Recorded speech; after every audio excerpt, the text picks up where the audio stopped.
Bismillahirrahmanirrahim. Alhamdulillah wassalatu wassalamu ala Rasulillah wa ala alihi wa sahbihi wa man wala. Assalamualaikum warahmatullahi wabarakatuh para jemaah yang saya kasihi dan dirahmati oleh Allah Subhanahu wa taala. Alhamdulillah, hari ini kita bertemu sekali lagi untuk meneruskan pengajian kita berkaitan dengan fardu ain, di mana kita sama-sama membaca dan mengkaji kitab ensiklopedia soal jawab agama.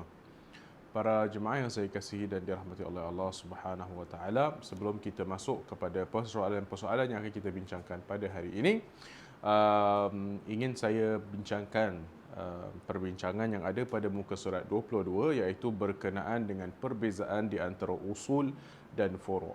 Ya, apa itu usul dan apa itu furu'? Apabila kita berbincang tentang agama, bila kita bercakap tentang usuluddin, ya, ataupun kita bercakap tentang akidah, baik akidah ataupun kita bercakap tentang hukum, pasti kita akan timbul persoalan ataupun perbincangan berkenaan dengan usul dan furu'. Apakah itu usul dan apakah itu furu'? Ya. Usul dalam bahasa Arab bermakna asal ataupun sumber asal sesuatu perkara, ya, ataupun boleh kita katakan juga akar sesuatu perkara, itu adalah dinamakan sebagai usul, usul permulaan ataupun sumber sesuatu perkara. Dan furu' itu pula adalah cabang, ma yatafarra'u min syai', apa yang bercabang, apa yang bercambah, ya, yang terkeluar ataupun melepasi daripada yang asli. Jadi kalau kita bayangkan pokok tu ada akarnya, ya, akarnya, dan kemudian ada dahannya, kan, pohonnya, dan kemudian ada ranting-rantingnya, dan daripada ranting itulah keluar daun-daunnya dan bunga-bunganya. Nah, ranting-ranting itulah yang dipanggil sebagai furu', ya, ranting-ranting itulah yang dipanggil sebagai furu'. Dan usul ini bila kita bercakap tentang akidah, itu adalah berkaitan dengan Allah Subhanahu wa taala dan Rasulullah sallallahu alaihi wasallam. Itu adalah perkara yang usul. Ya, bila mana kita katakan bahawa umat Islam ini tidak boleh berbeza pendapat pada perkara-perkara usul, yakni perkara-perkara yang berdasar dalam agama kita. Sebagai contoh, kita tak boleh berbeza pendapat bahawa Allah itu adalah esa, satu. Ya, kita mungkin boleh berbeza pendapat tentang perkara-perkara ma yatafarra' min dhalik, apa yang bercabang daripada hal itu. Nah, mungkin ada perbezaan pendapat tentang sebahagian nama ataupun sifat Allah Subhanahu wa taala. Mungkin ada beberapa perbezaan pendapat tentang permasalahan akidah, ya. Tetapi tidak boleh berbeza pendapat pada yang asalnya, yang usulnya. Dan usul ini biasanya adalah perkara yang jelas daripada Al-Quran maupun sunnah Nabi sallallahu alaihi wasallam. Dia jelas. Jadi tidak ada perbezaan pendapat. Nah, sebagai contoh, Nabi Muhammad sallallahu alaihi wasallam adalah nabi yang terakhir. Maka itu adalah usul. Iaitu adalah usul ataupun asal sesuatu perkara, satu sumber, satu akar yang tidak boleh dicabut daripada pemahaman agama Islam. Ya, maka itu adalah usul. Kalau berkaitan dengan fikih pula, kita boleh katakan umpamanya berkaitan dengan salat, hukum wajib salat itu adalah usul dalam agama kita. Ya, tidak ada perbezaan pendapat dalam masalah kewajipan salat. Tetapi bagaimana kaedah salat itu, ulama berbeza pendapat. Ada yang mengatakan apabila seseorang salat, tangannya mesti letak di dada. Ada yang mengatakan meletakkan di atas perut. Ada yang mengatakan letak di bawah pusat dan lain sebagainya. Maka ini adalah perbezaan-perbezaan yang berada pada furu' masalah, iaitu pada ranting-ranting masalah, bukan pada asalnya. Asalnya semua sepakat bahawa salat itu adalah wajib. Ya. Begitu juga ulama semua sepakat, ya, bahawa salat itu ada 5 waktu.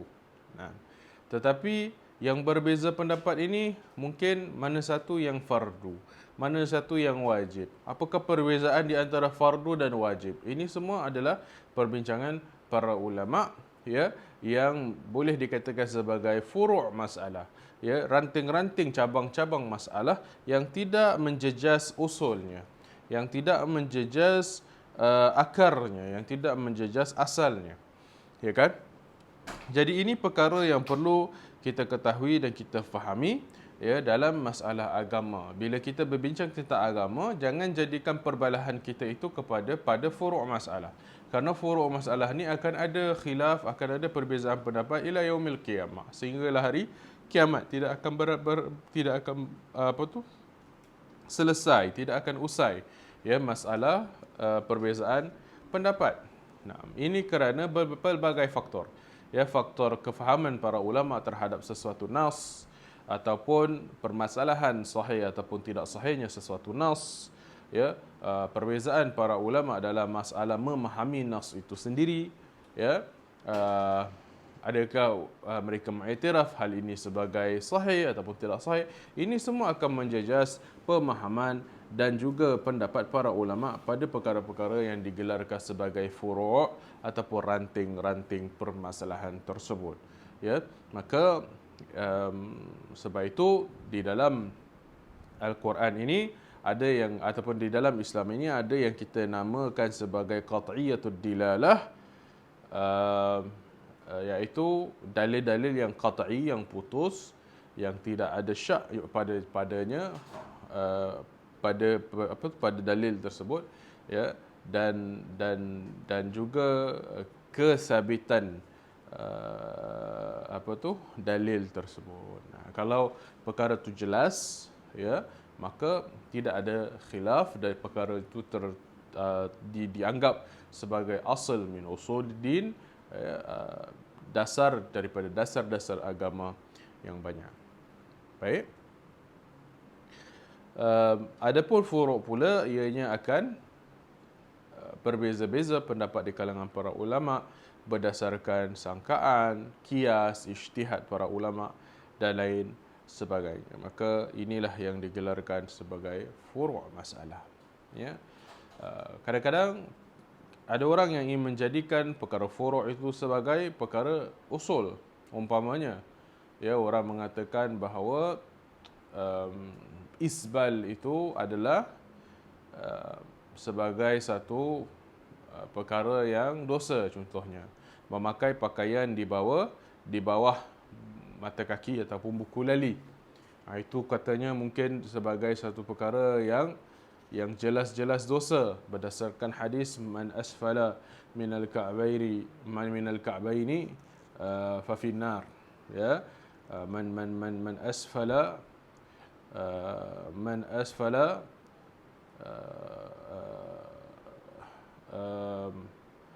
minal ka'baini fa finnar.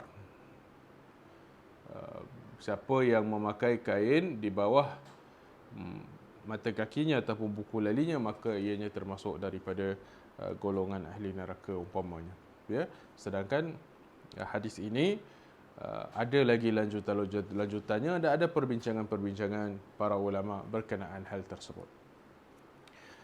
Yang jelas, yang kita katakan sebagai asal min usuluddin, yang usulnya ialah bahawa menutup aurat itu wajib, ya kan? Tetapi bagaimana cara menutup aurat itulah yang dibincangkan para ulama. Ya, dan isbal ini juga termasuk daripada furu' masalah furu'iyah, cabang-cabang yang merupakan perbincangan para ulama. Ada yang mengatakan wajib, ada yang mengatakan tidak, ada yang mengatakan sunnah dan lain sebagainya. Ya, maka apabila suatu perkara itu susah untuk didapatkan satu ijma' ataupun satu konsensus terhadapnya, maka inilah yang digelarkan sebagai furu' masalah. Ya, adapun usul masalah, maka ini adalah perkara yang susah untuk dipertikaikan.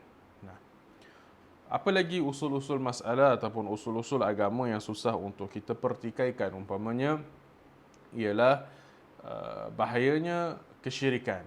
Ya, kesyirikan yang jelas dan nyata seperti menyembah selain daripada Allah. Itu syirik, itu asal min usuluddin. Iaitu tidak ada pertikaian dalam hal tersebut. Kalau ada seseorang tu dia menghadap kepada sebuah patung, dia menyembah patung tersebut, dia menganggap patung itu sebagai tuhannya selain daripada Allah, maka itu adalah syirik. Maka itu adalah asal min usuluddin, itu adalah sebahagian daripada usul. tetapi ada juga ma yatafarra' minhu, perkara-perkara yang kelihatannya kadang-kadang seperti kesyirikan tetapi mungkin bukan kesyirikan, dan perkara itu dibincangkan oleh para ulama. Ada ulama yang mungkin tegas dalam pendirian mereka, tidak memberi ruang dan peluang kepada perkara-perkara seperti ini. Ada pula ulama yang ingin menyelamatkan umat. Mereka tidak ingin mensyirikkan setiap ulama atau setiap manusia yang melakukan perkara-perkara tersebut. Maka mereka agak lenient di dalam hukuman mereka, tetapi tujuannya ialah agar tidak mengeluarkan setiap Muslim itu daripada daerah keislaman dan keimanan. Makanya kadang-kadang daripada approach para ulama pun ada perbezaan, dan ini biasanya berlaku pada perkara-perkara yang furu' dan bukan pada perkara-perkara yang usul. Baik. Jadi insya-Allah jelas perbezaan antara usul dan juga furu'. Kita masuk kepada bab yang kelima, muka surat 22, soalan yang ke-33. Persoalannya ialah, terdapat sebatang pokok di kampung saya yang sering dikunjungi oleh orang ramai. Mereka mendakwa mahu mengambil berkat daripada pokok tersebut kerana pokok tersebut merupakan pokok yang tua dan telah lama hidup. Adakah perbuatan ini dibolehkan? Nah, jawapannya, perbuatan mengambil berkat atau tabarruk daripada pokok atau seumpamanya seperti batu, gua, kubur dan lain-lain adalah antara kepercayaan yang diamalkan pada zaman jahiliyah. Nah, ini bukan perkara yang baru. Bahkan perkara ini dah wujud sebelum diturunkan Nabi Muhammad SAW sebagai Nabi. Dan oleh itu, perbuatan ini diharamkan dan termasuk dalam syirik. Nas-nas Al-Quran dan Sunnah menunjukkan bahawa berkat datang daripada Allah Subhanahu Wa Taala. Nah, berkat tu bukan ada pada minyak wangi sekian-sekian, bukan pada kain sekian-sekian, bukan pada songkok sekian-sekian, tidak. Tapi berkat itu daripada Allah Subhanahu Wa Taala. Allah yang menentukan apakah di manakah turunnya berkat Allah Subhanahu Wa Taala. Jadi apakah dalilnya? Tabarakalladzi nazzalal furqana ala 'abdihi, yang bermaksud maha berkat Tuhan yang menurunkan Al-Furqan kepada hamba-Nya. Tabarakalladzi ja'ala fis sama'i buruja, dalam surah yang sama. Maha berkat Tuhan yang telah menjadi bintang, bulan yang membezakan, dan sebagainya. Maka keberkatan ini daripada Allah Subhanahu Wa Taala semata-mata. Namun ada nas-nas daripada Al-Quran dan Sunnah yang juga menunjukkan bahawa wujud benda-benda yang diturunkan keberkatan oleh Allah kepadanya. Tapi ada perkara-perkara yang mungkin Allah Ta'ala turunkan keberkatan itu padanya. Contohnya apa? Contohnya adalah tempat bumi. Ya kan? Subhanalladzi asra bi'abdihi laylan minal masjidil haram ilal masjidil aqsa alladzi barakna haulah. Contohnya Allah Ta'ala sebut dalam surah Al-Isra, kami telah mengisrakan Nabi Muhammad SAW daripada Masjidil Haram kepada Masjidil Aqsa alladzi barakna haulah, yang telah kami berkati sekelilingnya. Ini menunjukkan bahawa bumi Syam adalah bumi yang diberkati oleh Allah Subhanahu Wa Taala. Itu salah satu contoh. Jadi berkat itu mungkin ada pada tempat. Berkat itu juga mungkin ada pada masa dengan izin Allah Subhanahu Wa Taala. Seperti kalau kita katakan tempat seperti Baitullah, Masjidil Aqsa.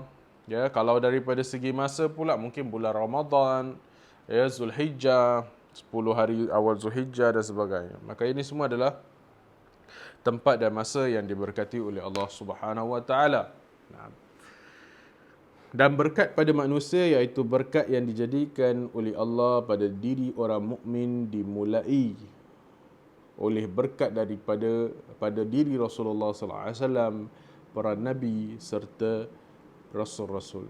Dan berkat mereka adalah berkat pada zat, iaitu jasad dan tubuh mereka. Para nabi dan rasul, keberkatan itu pada zat, jasad dan tubuh mereka. Jadi ada sebagai contoh bila orang membincangkan tentang rambut Nabi yang masih lagi ada dikatakan sampai sekarang ini, mereka mengatakan bahawa kalau benar itu rambut Nabi SAW, maka insya-Allah masih lagi ada keberkatannya. Cuma masalahnya ialah pertikaian terhadap adakah benar-benar rambut itu masih ada ataupun tidak.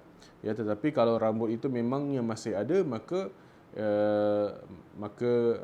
kita katakan bahawa rambut itu sebenarnya masih lagi mempunyai keberkatan, ya, walaupun ianya telah pun terpisah daripada badan Rasulullah sallallahu alaihi wasallam. Dan keberkatan-keberkatan yang lain yang masih boleh kita dapati hingga hari ini adalah sebagai contoh keberkatan majlis ilmu. Bila mana kita adakan majlis ilmu, maka terdapatlah keberkatan di dalam tempat tersebut. Ya, maka ini adalah perkara-perkara yang masih ada lagi kita katakan keberkatan padanya. Jadi keberkatan itu bukanlah pada sebatang pokok, ya, ataupun pada sebuah kain dan sebagainya. Maka ini ya tidak jelas keberkatannya di situ, kerana keberkatan itu adalah daripada Allah Subhanahu wa taala semata-mata. Dan apakah itu berkat? Bila kita cakap pasal berkat ni, kita dah bincang panjang lebar, tapi apakah itu berkat? Berkat ini barakah. Ya, barakah datang daripada perkataan baraka yang bermaksud apabila unta itu duduk, barak. Barakal iblu ataupun yabrukul iblu, tabrukul iblu. Apabila unta itu duduk, itu nama dia barak. Barak. Ya. Dan bila unta duduk ni, dia biasanya dia tak bergerak, ya kan? Dia menetap di satu tempat, dia kekal di satu tempat. Dan apabila dia bangun, maka dia akan bangun meninggi ke atas. Ya, itu adalah asal. Jadi barakah ialah mastaqarra wazat, kata para ulama. Apa yang menetap di sesuatu perkara dan bertambah. Bila dia menetap, tinggal, tetap di satu tempat dan dia bertambah, maka itulah berkat. Bila kita kata rezeki kita berkat, maksudnya rezeki kita sikit pun rasa macam banyak. Ya kan? Walaupun dapat $100 seminggu ataupun $100 sebulan, tapi rasa macam $10,000 sebulan umpamanya. Ada duit $100 je, tapi boleh belanja orang, boleh kasih orang makan, boleh bersedekah. Ya, tak pernah rasa tidak cukup, rasa komplit dan sebagainya. Maka itulah keberkatan yang ada pada harta. Ya kan? Jadi apa tu barakah? Barakah itu adalah kata para ulama mastaqarra wazad, perkara yang menetap, tetap dan dia bertambah. Bila kita kata harta kita, umpamanya lah senang faham, hartanya diberkati, maka diberkati tu harta dia tu tak berkurang, rasa macam bertambah aja. Ya, ataupun sentiasa cukup saja, bahkan lebih dan sebagainya, maka itulah tanda-tanda keberkatan sesebuah harta tersebut. Ya, baik. Maka itu adalah keberkatan. Soalan yang ke-34. Apabila pulang daripada Mekah, lumrahnya kita membawa air Zam-Zam sebagai hadiah kepada kaum keluarga di tanah air. Tujuannya adalah untuk diambil berkat apabila diminum air Zam-Zam itu. Betulkah ada berkat dalam air Zam-Zam? Ya, baik. Alhamdulillah, ini satu perbuatan yang baik. Kita harus mengambil berkat daripada air Zam-Zam kerana ada dalil yang menyebut tentang air Zam-Zam. Jadi Zam-Zam ni memang ada dalilnya. Sabda Nabi SAW, "Innaha mubarakatun." Sesungguhnya ia, iaitu air Zam-Zam, adalah air yang penuh keberkatan. "Innaha ta'amu ta'min wa shifa'u suqim wa shifa'u suqmin." Kata Nabi SAW, sesungguhnya dia adalah makanan yang mengenyangkan dan penawar bagi mereka yang sakit. Jadi sesiapa yang meminumnya sebagai makanan atau sebagai penawar penyakit, maka ia telah beramal dengan hadis tersebut. Begitu juga harus baginya meminum air zam-zam dengan niat memohon sesuatu tujuan. Sabda Nabi sallallahu alaihi wasallam, "Ma'u zamzama lima syuriba lahu." Air zam-zam mengikut apa yang diniatkan ketika meminumnya. Jadi air zam-zam ni dia ikut niat kita. Kalau kita niat inginkan kesihatan, insya-Allah dapat kesihatan. Kalau kita niatkan dengan air tersebut dapat kekuatan, insya-Allah dapat kekuatan. Ya kan? Jadi apa saja niat kita, bahkan kalau niat kita itu berkaitan dengan perkara-perkara lain sekalipun, kata para ulama bahawa antara waktu yang mustajab untuk kita berdoa adalah saat kita minum air zam-zam. Itu adalah saat mustajabnya doa. Ya. Maka air zam-zam tu 5 syuribalah. Maksudnya bukan air zam-zam itu saja, saat minum air zam-zam itu juga adalah waktu yang baik, yang bagus untuk kita berdoa untuk mendapatkan makbulnya doa kita. Oleh itu, sekiranya kita meminumnya untuk tujuan menyembuhkan penyakit, insya-Allah diizinkan oleh Allah Subhanahu wa taala. Sekiranya diminum untuk tujuan menghilangkan dahaga, insya-Allah ia akan menghilangkan dahaga. Menurut Al-Hakim dalam Al-Mustadrak, Ibn Abbas radhiyallahu taala anhu, apabila beliau minum air zam-zam, beliau akan membaca doa, Allahumma inni as'aluka ilman nafi'an wa rizqan wasi'an wa shifaa'an min kulli da'. Ya, muka surat 23, lihat ada doanya di situ. Doa apabila meminum air zam-zam sebagaimana yang diajarkan ataupun diamalkan oleh Ibnu Abbas radhiyallahu taala anhu. Doanya sekali lagi, Allahumma inni as'aluka ilman nafi'a wa rizqan tayyiba wasi'an wa rizqan wasi'a wa shifaa'an min kulli da'. Allahumma inni as'aluka ilman nafi'a wa rizqan wasi'a wa shifaa'an min kulli da'. Ya Allah, ya Tuhanku, aku bermohon daripadamu ilmu yang bermanfaat, rezeki yang luas dan penawar daripada segala penyakit. Riwayat Ad-Daruqutni. Ya.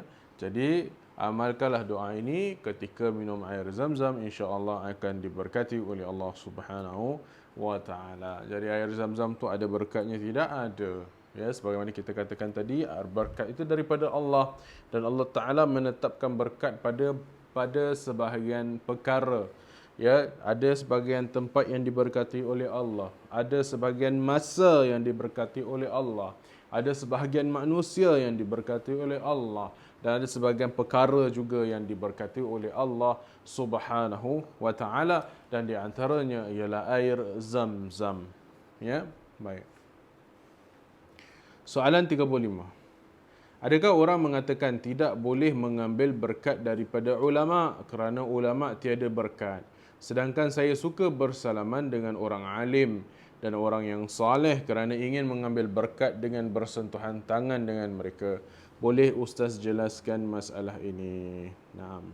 Jawapannya, tidak menjadi masalah jika mahu bersalaman dengan ulama ataupun orang saleh. Bahkan bersalaman adalah sunnah Rasulullah sallallahu alaihi wasallam. Cuma dalam masalah mengambil berkat ataupun tabarruk dengan orang saleh, ada khilaf di kalangan para ulama, ada perbezaan pendapat. Pendapat yang saleh ialah bertabarruk, ya, bertabarruk. Tabarruk ni apa? Tabarruk ini mengharapkan barakah, mengharapkan berkat daripada sesuatu ataupun seseorang. Ya, pertama, tabarruk dengan zat mereka, peluh mereka ataupun bekas minum atau makanan mereka dan sebagainya. Dalam hal ini ada khilaf di kalangan para ulama, ya, dan pendapat yang mengatakan ia tidak diharuskan. Ini adalah pendapat yang lebih kuat. Kenapa? Kerana para sahabat tidak pernah melakukannya pada Abu Bakar, Umar, Uthman dan Ali, sedangkan mereka adalah pemimpin umat ketika itu. Jadi, ya, ini adalah pendapat sebahagian ulama mengatakan tak harus. Tak harus maksudnya apa? Tak payahlah. Ya, nak berkat dengan ambil cawan ustaz ke, ambil cawan syekh ke, nak minum daripada cawan syekh dan sebagainya. Memang kita katakan ada khilaf perbincangan di kalangan para ulama, tetapi bagi saya pendapat yang lebih kuat ialah hal ini seharusnya dielakkan. Kenapa? Kerana hal ini tidak pernah diamalkan oleh Abu Bakar, Umar, Uthman dan Ali sewaktu hayat mereka. Kita tak dapati bahawa ada orang yang melakukan hal itu kepada Abu Bakar, Umar, Uthman, Ali. Begitu juga kita tidak pernah lihat Umar buat kepada Abu Bakar, begitu juga kita tidak pernah lihat Ali buat kepada Umar dan Abu Bakar, dan begitu seterusnya. Yang kedua, tabarruk dengan amalan mereka, bermaksud mencontohi ibadat orang saleh dan mengambil manfaat ilmu mereka. Ini adalah harus dan disyariatkan. Bahkan inilah yang lebih penting. Ya, apabila kita bertemu dengan para ulama, yang lebih penting ialah untuk kita mengambil barakah daripada ilmunya, daripada akhlaknya, daripada doanya, daripada amal ibadatnya yang kita contohi. Nah, itu yang lebih baik, itu lebih penting. Kerana itu akan membawa manfaat buat diri kita bagi jangka masa yang lebih panjang. Ya, ada orang dia pergi majlis-majlis para ulama, dia tak dengar pun apa yang ulama tu sampaikan, ya kan? Dia pergi majlis Habib fulan, dia pergi majlis Syekh fulan, apa yang disampaikan oleh para habaib, apa yang disampaikan oleh para masyayikh, itu mereka tak dengar, mereka tak indahkan. Bahkan ada yang mungkin tidur pun, ya kan? Ada yang mungkin tidur pun kerana apa? Tak faham. Biasanya masyayikh yang datang ni mereka berbicara dalam bahasa Arab dan ada ustaz kita yang akan menterjemahkan. Dan apabila diterjemahkan oleh ustaz lokal kita, dia ngantuk, dia tidur. Ya kan? Dia tak ikuti apa yang disampaikan oleh ustaz tersebut. Ya. Tapi habis saja daripada majlis tu, dia pun terbangun, dia pun sibuk buang kata tu, berasak-rasak, berpusu-pusu nak bersalaman. Nah, ini orang kata dia orang yang miss the point lah. Ya, orang katakan kenapa? Kerana yang lebih penting ialah untuk dia memberikan perhatian kepada ilmu. Ya, ulama-ulama ini, orang saleh ini, ya kan, mengaminkan doa mereka, mencontohi amal ibadat mereka. Nah, bukan mencontohi pakaian mereka. Kalau cuma mencontohi pakaian mereka saja, itu simple, mudah, semua orang boleh buat. Tapi kalau nak mencontohi amal ibadat para ulama, nak contohi ilmu para ulama, nak mencontohi hafalan para ulama, nak mencontohi doa para ulama, itu perkara yang susah. Ya kan? Jadi jangan buat benda yang senang-senang tapi tepuk dada rasa bangga. Kerana yang mudah-mudah ni semua orang boleh buat. Ya, pakai serban besar pun semua orang boleh buat. Pakai jubah pun semua orang boleh buat. Ya, tak jadi masalah. Tapi yang lebih penting ialah untuk kita mencontohi amalan amal ibadat, ya, ilmu, doa para ulama tersebut. Baik. Soalan yang ke-36. Saya pernah menghadiri kuliah agama di satu tempat. Apa yang menyebabkan saya rasa pelik ialah selepas kuliah tersebut, tiba-tiba datang seorang lelaki membawa bekas yang berisi air dan didakwa di dalam bekas tersebut adanya beberapa helai rambut Rasulullah SAW. Lalu semua orang ingin mencelup bekas yang berisi air tersebut kerana ingin mengambil berkat daripada rambut Rasulullah SAW. Adakah hal ini dibolehkan? Baik. Jawapannya, ittifaq ulama menyatakan bahawa harus kita bertabarruk dengan bekas-bekas daripada Rasulullah SAW. Ya, jadi kalau ada rambut, peluh dan sebagainya yang merupakan muasalnya memang betul daripada badan Rasulullah SAW, daripada jasad Rasulullah SAW yang mulia, maka ittifaq para ulama mengharuskan hal tersebut. Berdasarkan hadis riwayat Anas bin Malik, apabila Rasulullah SAW melontar di jamrah dan menyembelih untuk ibadat hajinya, baginda telah mencukur. Mula-mula pencukur Rasulullah SAW mencukur sebelah kanan kepala baginda dan memanggil Abu Talha Al-Ansari, lalu diberi kepadanya rambut tersebut. Kemudian dicukur sebelah kiri kepala baginda dan baginda memberikan rambut kepada Abu Talha. Lalu Nabi berkata, bahagikanlah ia kepada orang ramai. Ini antara dalil menunjukkan harus bertabaruk dengan rambut dan apa yang ada pada zat Rasulullah sallallahu alaihi wasallam. Jadi ini dalil menunjukkan bahawa Nabi sendiri yang galakkan. Nabi sendiri yang galakkan untuk kita bertabaruk dengan apa yang berasal daripada jasad baginda sallallahu alaihi wasallam yang mulia. Ya. Ibnu Hajar rahimahullah, tokoh muhaddis terkenal, menegaskan ketika memberi ulasan mengenai hadis di atas, wa fihi at-tabarruk bi syi'rihi wa jawazu iqtinaihi. Ya, dalam hadis ini kata Ibnu Hajar tentang bolehnya bertabarruk, bolehnya mengharap barakah daripada rambut Rasulullah sallallahu alaihi wasallam dan harus menyimpannya. Pasal Nabi suruh bagi-bagikan. Namun begitu, ini penjelasan penulis di sinilah. Apa yang disebut dalam soalan bahawa yang dibawa itu ialah rambut Rasulullah SAW merupakan satu dakwaan. Ya kan? Jadi ini dakwaan, kita dakwa bahawa ini adalah rambut Rasulullah SAW, maka dia mesti ada buktilah. Mesti ada buktinya. Oleh sebab tiada siapa yang boleh memastikan bahawa rambut itu benar-benar rambut Rasulullah sallallahu alaihi wasallam, dibimbangi perkara ini boleh menyebabkan masyarakat terseleweng.